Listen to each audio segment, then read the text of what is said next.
Seguimos con más Noticias 24. Ante la ola de violencia que afecta a Haití, Ariel Henry anunció su renuncia como primer ministro. Para hablar de este tema y también de la delicada situación de seguridad que se vive en Rosario, Argentina, nos acompaña hasta ahora el analista internacional y académico de la Universidad del Desarrollo, Jorge Sanz. Jorge, un placer, muchas gracias por acompañarnos. ¿Cómo estás, Nicolás? Qué gusto saludarte. Buenas tardes. Buenas tardes. A ver, comencemos con la situación de Haití.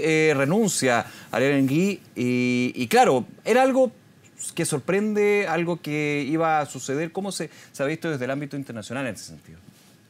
A ver, Henry había terminado su periodo en febrero, no había llamado a elecciones, estaba pasado en su tiempo, pero nunca fue aceptado naturalmente como el reemplazo natural del presidente Moise asesinado.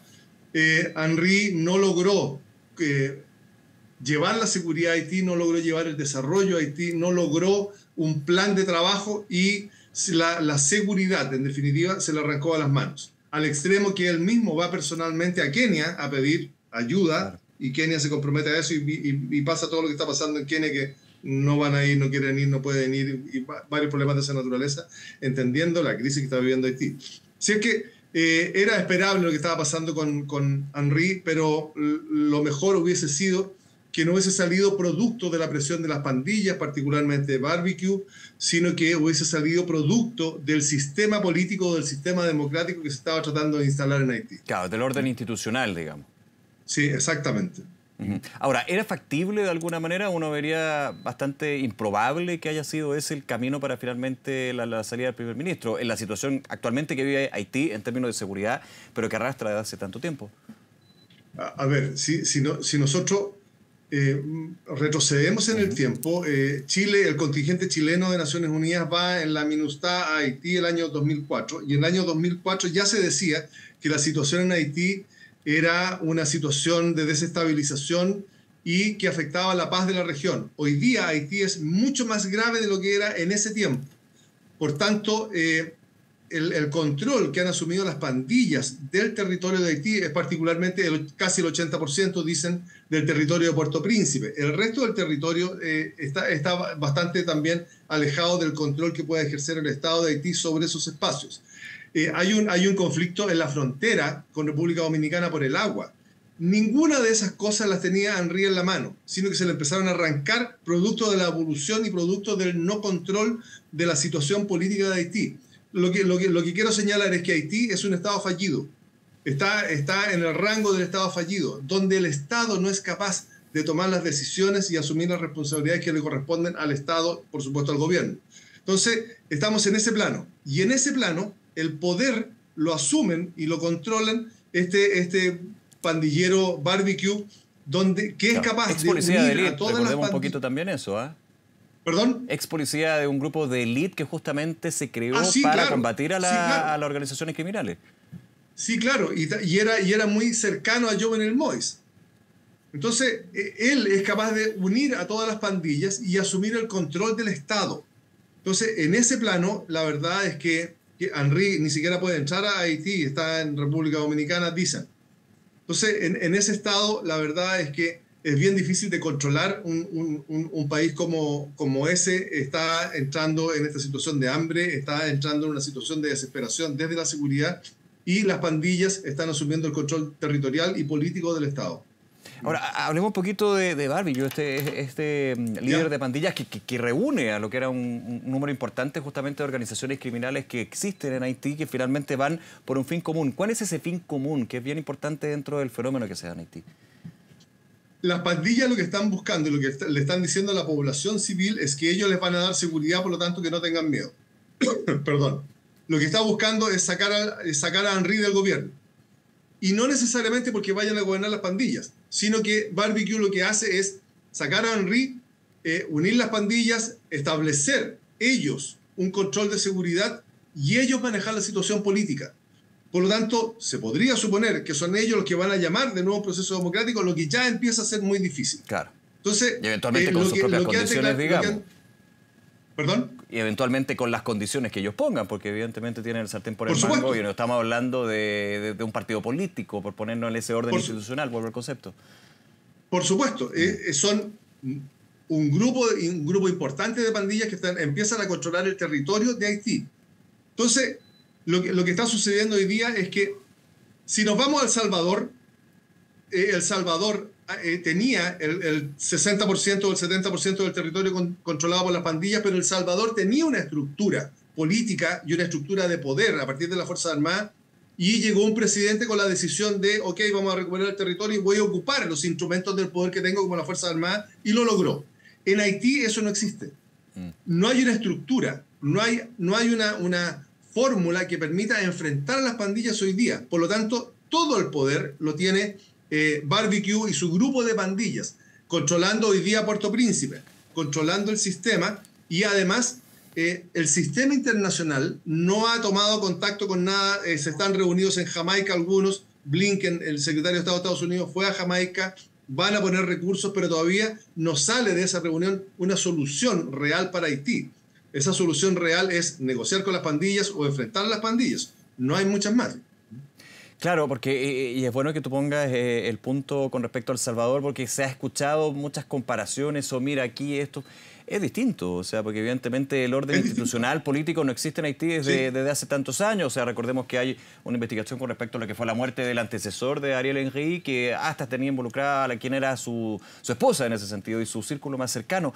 Y en ese sentido hace un poco recordar, si uno hace una mirada más global, a la situación en el continente africano, con los señores de la guerra, los warlords, con fines distintos, digamos, en términos de la riqueza de los diamantes y otros elementos. No sé si podría ser más correcto eso. Pero aquí está claro, por supuesto. Pero aquí está el control del Estado. Y eso es grave, porque hay, la fuerza de paz que fueron a Haití lograron, iban en el capítulo 7, que a imponer la paz, lograron imponer la paz. Pudieron hacerlo y pudieron empezar a tratar de construir un sistema político que permitiera la vida de Haití, que duró bastante poco porque mataron a Jovenel Moïse. Los que mataron a Jovenel Moïse están presos, son 50. Pero la justicia, la estructura política de Haití, la estructura judicial de Haití, todavía no es capaz de determinar qué pasó. Tiene 50 hombres presos. 2 años todavía no logran establecer qué fue lo que sucedió. Y eso nos da cuenta de que la estructura política no está funcionando, y las pandillas se están haciendo cargo de esto, culpando a Henry de no tomar las medidas necesarias desde Barbecue, para lograr aclarar la muerte de él, que era, comillas, su amigo, ¿no es cierto?, y establecer un orden, y él, Henry, llamar a elecciones y mantener esta estructura democrática que incipientemente armaron las fuerzas de MINUSTAH. Hoy día no hay nada, Hoy día eso no está. Hoy día hay una consejera, una enviada especial de Naciones Unidas, que lo que hace es relatarle al Consejo de Seguridad lo que está sucediendo en Haití, y el Consejo de Seguridad no está tomando decisiones sobre Haití. Entonces, hay muchos elementos que están complicando la situación, Nicolás, y no se ve alguien que vaya a hacerse cargo de esta situación. El que estaba más cerca era Kenia, y que por problemas legales las fuerzas de Kenia no pueden salir. Y el otro que está asumiendo un liderazgo en el CARICOM, en América Central y el Caribe, es Jamaica. Entonces esperemos que las conversaciones de Jamaica nos lleven a un punto donde la situación de Haití efectivamente se pueda controlar, porque si no, nos vamos a hacer cargo de un Estado fallido, y América Latina va a empezar a sufrir de nuevo estas corrientes migratorias desde Haití, pero hoy día van a salir no invitados por los Estados, como fue el caso de la migración hacia Chile, sino que arrancando en una situación de hambre y de riesgo. Claro, porque volviendo ha sido igual de complejo. No, perdón, vuelvo un poco. Ha sido complejo, así como en 2004, cuando tú mencionabas el envío de cuerpos de paz. Ahí Chile tuvo una participación bien activa, importante, pero había un Estado. Ahora lo que menos queda de Estado. Entonces la situación es súper delicada. ¿Cuánto puede ser el margen que tenga la región, los organismos internacionales, en este caso pienso Naciones Unidas, considerando que otra es la historia, digamos, con los efectos y los resultados que evidentemente son terribles? Hoy día, sí, en ese tiempo ya era un factor desestabilizador, pero Naciones Unidas tenía una participación dentro de Haití, que fue capaz de establecer esta misión MINUSTAH y generar algunas condiciones que permitían hacer avanzar a Haití. Pero convengamos que los militares que van en esas misiones no tienen la capacidad de generar la fórmula para construir el Estado o reconstruir el Estado. Ellos imponen la paz, a través de las armas y a través del combate con las pandillas y la separación de las pandillas. Entonces, lo otro que hicieron fue tratar de lograr algunos niveles de desarrollo, pusieron agua, pusieron puentes, hicieron muchas cosas, pero no necesariamente la construcción de un sistema político, un sistema democrático que sea capaz de gobernar. Sin embargo, Jovenel Moïse lo logró. Pero hoy día, en lo que va del año, ya llevamos más de 4.000 muertos en la calle, en Haití. Entonces, la situación de violencia que hay es bastante generalizada. Las pandillas son bastante más violentas, más armadas y más duras que en el año 2004. Entonces, 20 años, los 13 que estuvo Chile ahí, más todo el resto que ha pasado, han vuelto atrás, han hecho volver atrás a este Haití que ha sufrido más de lo necesario, creo yo, y ojalá que Naciones Unidas efectivamente tome el control de la situación, más allá de lo que pueda hacer Jamaica, sino que sea Naciones Unidas y el Consejo de Seguridad quienes toman la decisión. Jorge, abordemos otro tema que tiene que ver con la seguridad y que tiene que ver con la región. La situación en Argentina es la gran prueba que se ha impuesto al gobierno de Javier Milei. La situación en Rosario, recordemos el narco, las organizaciones criminales también, quizás distinto en varios sentidos a lo que sucede en Haití, pero con el tema de la delincuencia, que es el mínimo común denominador, digamos. ¿Cómo se ha abordado eso y también los movimientos que se han dado desde la administración central?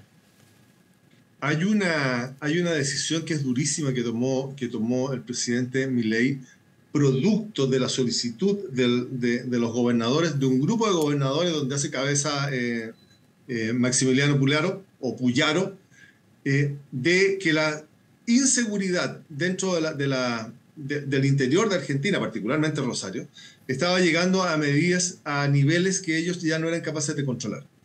Por lo tanto, desde ese Estado se le reclama al Estado federal la posibilidad de asumir alguna medida que les permita combatir el narcotráfico y estas bandas de bandidos que andan asolando los países en América Latina.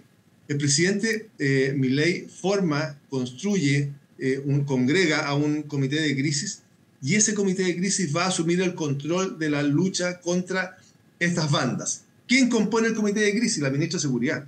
Ella se hace cargo, se instala en Rosario, se hace cargo. El gobernador de Santa Fe, los comandantes y los jefes de gendarmería, de todas las fuerzas armadas que tiene cada uno de los estados, y van a aumentar las policías dentro de Rosario para enfrentar directamente a las bandas. Es decir, se toma una medida durísima para evitar que esta lacra que se están transformando en crimen organizado y el narcotráfico en América Latina pueda empezar a expandirse, ¿no es cierto?, claro, y a contagiar a las otras ciudades. Déjame hacer un punto. Sí, perdona, pero un punto también acá. ¿Por qué Rosario? Eso es bien importante también hacer el punto acá, en la característica que tiene ese sector. Bueno, Rosario tenía tiene un gobernador que no es de gobierno, pero es capaz de pedir la ayuda al gobierno. Rosario tiene una posición geopolítica muy interesante donde confluyen muchos nudos de presión. Rosario tenía algunas debilidades en las fuerzas policiales. Había narcotráfico, sí. Era un espacio político que permitía el control o la invasión o la entrada de estas bandas a ese sistema, pero se lo arrancó de las manos. En algún minuto era posible controlarlo a partir de las policías, pero ya pareciera que las policías no fueron capaces de enfrentarse al nivel armado y a la dimensión de la amenaza que estaban enfrentando. Por otra parte, el Estado lo declaró como una amenaza, y cuando lo declara como una amenaza, efectivamente empieza a usar los instrumentos del poder, como las Fuerzas Armadas, para enfrentar la amenaza. No es un problema policial, pasa a ser una amenaza del Estado, está en un nivel superior, en un estado superior. Claro, en un nivel superior donde, y es lo más terrible de todo, si en algún minuto era enfrentamiento entre bandas criminales, entre el narco se une, sí, y aquí los que terminan sufriendo y los que terminan muriendo son los ciudadanos fuera del narco, digamos. Los ciudadanos. Y el que le toque, y eso es lo más terrible de todo. Sí, convengamos, Nicolás, que esto no es nuevo. En algún minuto en Colombia se unió la FARC con los narcos, es cierto?, para enfrentarse al Estado y resguardar su negocio. Claro. Hoy día ese negocio se expandió a América Latina. Y si América Latina y los gobiernos no toman las medidas y empiezan a enfrentar efectivamente a las bandas con toda la capacidad que tienen los estados, esto se puede agrandar. Ahora, narcotráfico, sicarios, corrupción, todo eso va dentro de estas bandas y cómo ellas se van expandiendo. Entonces, la decisión que toma el presidente Milei, la decisión que toma el presidente Bukele, la necesidad de lo que estamos hablando respecto de Haití, hacen que los gobiernos en algún instante empiecen a enfrentar esto con fuerzas que superen a las capacidades policiales. Las capacidades policiales son suficientes cuando tú enfrentas una delincuencia que es normal y natural. Sí, claro. Pero cuando entras en estas bandas armadas, con muchos recursos, con mucho dinero, con muchas armas, las capacidades policiales de repente se empiezan a ver un poquito sobrepasadas por ese nivel de preparación y por ese nivel de violencia que van adoptando estas bandas para conquistar los territorios, hacerse fuertes en los territorios, ¿no es cierto?, y sacar al Estado desde esos territorios. Eso es lo grave y eso es lo peligroso. Por eso que el gobierno del presidente Milei, particularmente la ministra Bullrich, son los que avanzan sobre esas bandas para recuperar esos territorios. Es lo mismo que hizo Bukele, recuperar el territorio que estaba ocupado por las bandas. Entonces, hay muchos elementos que nosotros los tenemos que mirar para empezar a entender qué es lo que está sucediendo. Y la amenaza es muy grande. Jorge Sanz, como siempre un placer y muchas gracias por ayudarnos a entender también estos fenómenos que se dan en la región y muy atentos y actualizando esa información. Gracias nuevamente, Jorge. Encantado de conversar contigo, Nicolás, que estés muy bien. Igualmente. Un abrazo, muchas gracias. Chao.